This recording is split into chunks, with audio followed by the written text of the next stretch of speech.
March 15th, 44 B.C., the Ides of March. Rome buzzed with tension.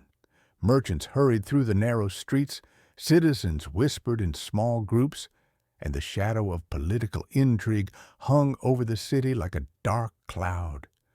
Little did they know, the great Julius Caesar walked unaware of the danger that awaited him. The fate of a republic resting precariously on a knife's edge.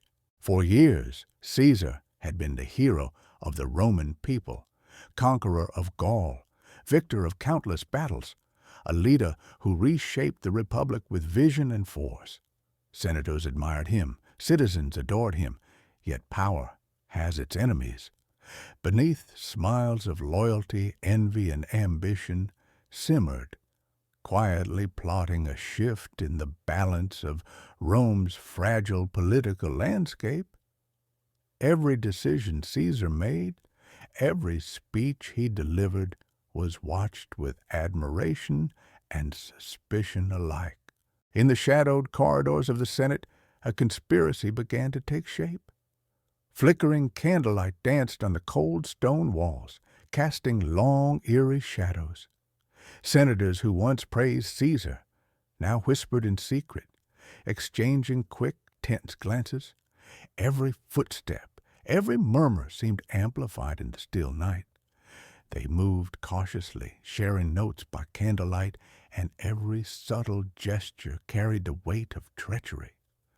The tension in the air was palpable, loyalty and friendship blurred, and each conspirator knew that one wrong move could expose their deadly plan. Calpurnia, Caesar's wife, had been haunted by terrifying dreams. She saw rivers of blood flowing through the streets and shadows looming over her husband. She pleaded with him to stay home, her voice trembling with fear. "The omens are clear, Julius," she warned. Yet Caesar, blinded by duty and ambition, laughed softly, masking his unease. The omens persisted, the cries of birds, the uneasy whispers of servants, but fate would not bend. Stillness and dread filled the palace as destiny quietly awaited its turn.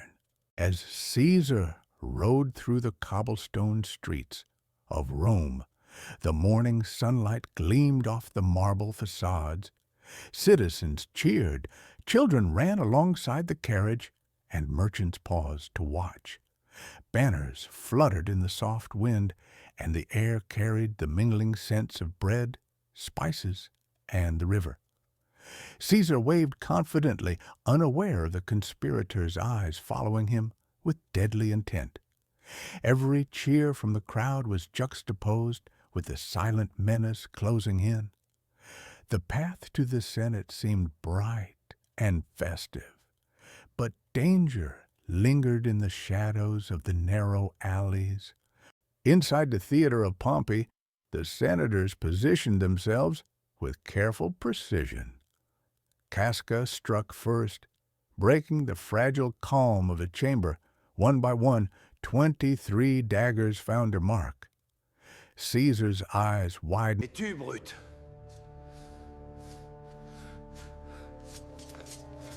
In disbelief, and his breath caught as betrayal pierced the heart of the Republic.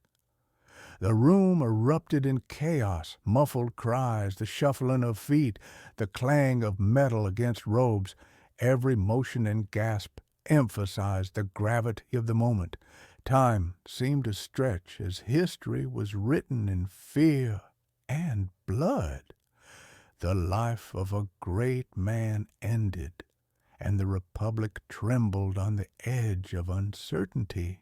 News of the assassination spread like wildfire through Rome. Panic swept the streets as people ran for cover. Shops closed hastily, and fearful whispers echoed from every corner. Mark Antony stood before the crowd, raising his voice to turn grief into fury. His words struck a chord, igniting anger and demanding justice. The proud city of Rome, once orderly and disciplined, now roared with collective mourning. Citizens grieved not just for Caesar, but for the fragile balance of power, shattered in an instant. The streets were alive with emotion, anger, fear, sorrow, all intertwined in a vivid tapestry of history.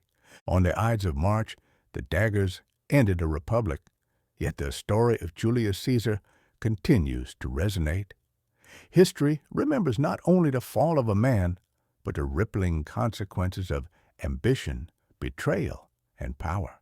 The lesson, written not in ink, but in blood, echoes across time, reminding us of the fragile line between greatness and hubris. The shadows of the Ides of March linger forever in the annals of history.